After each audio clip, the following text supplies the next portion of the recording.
who do you think is they?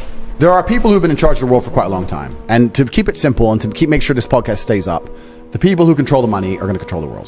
Because if you have money, you can influence people. Yeah. Right? So, and the governments, what do the governments need? Money. So they're a layer in the chain. That's what I mean. The governments are the illusion of choice. Yeah. It doesn't matter who the fucking president is. It's bullshit. Right? So the true matrix, the people who truly control it, they want as much influence and power as possible. This is human nature. If you have a company, you're not going to hire employees who disagree with you and don't listen to you. You're going to want them to be as compliant as possible. Just like you're going to want your woman to be as compliant as possible. It's who you are as a man, right? So if you're one of the most important, powerful billionaires on the planet, you're going to want as much power over the world as possible. You want people to be compliant. So you're going to look for that outside support structures and attempt to attack them. If you had a girlfriend and she's 100% and she listens to you, except she has this one friend who's always in her ear talking shit, you're going to say, don't be friends with her anymore.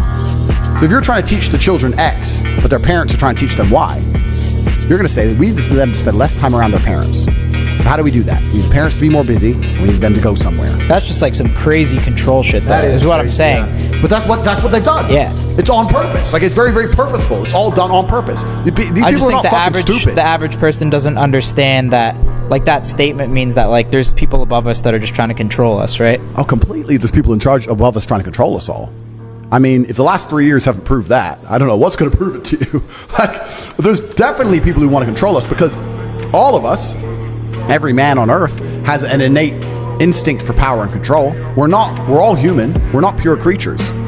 The reason you guys love doing this podcast is because you love being big and getting more followers and getting more influence. What is influence? It's power. It's control. That's what you want.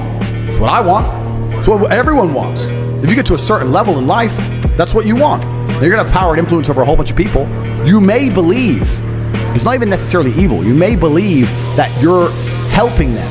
They don't understand the world. They're the little peasants. They're the ants. I'm the big billionaire. I'm going to teach them things they don't know they need to learn yet.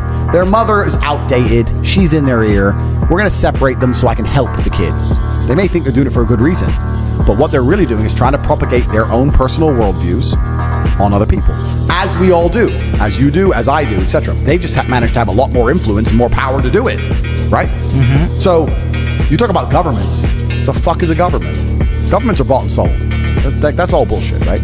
But there's people in charge of the world who want us to listen when they talk, and they're going to do their very, very best to stop anybody or stop any kind of power or support structure which is going to prevent that. It's done on purpose. This is why they also try and ensure that the people of most nation states are infighting. This is why government and politics, everything, is the biggest lie in the world. You have Democrats and Republicans arguing with each other all fucking day when they are two sides of the same coin. And the people in charge of all of it are laughing. Bro, if you had to fight 100 fucking cats, right? You'd probably get through it, but it'd be a bit messy.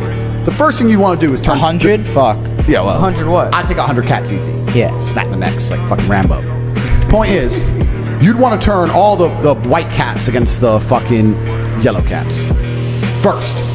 Start civil war first. Let's get them on easy. We don't working together on me now. Let's man. Well, you're Democrat, you're Republican.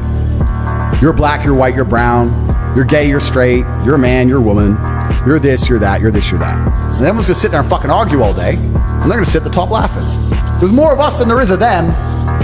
But they don't think that. They're very, very smart. It's divisive on purpose. How do they get that smart? It's because it's age old, bro. This shit's been around for a very long time. So it's just families that have learned along the way? It's not just families. It's just age old. If you look at how... But that's like really smart shit. Look at how England conquered India.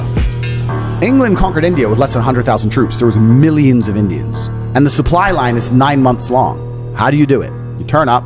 You turn one team against another team, one family against another family, one tribe against another tribe. Arm one side, they start winning. Oh shit, we need to take some power back. Arm the other side. Do. It's basic foreign policy. And it's internal policy. It's basic. It's how it's always been.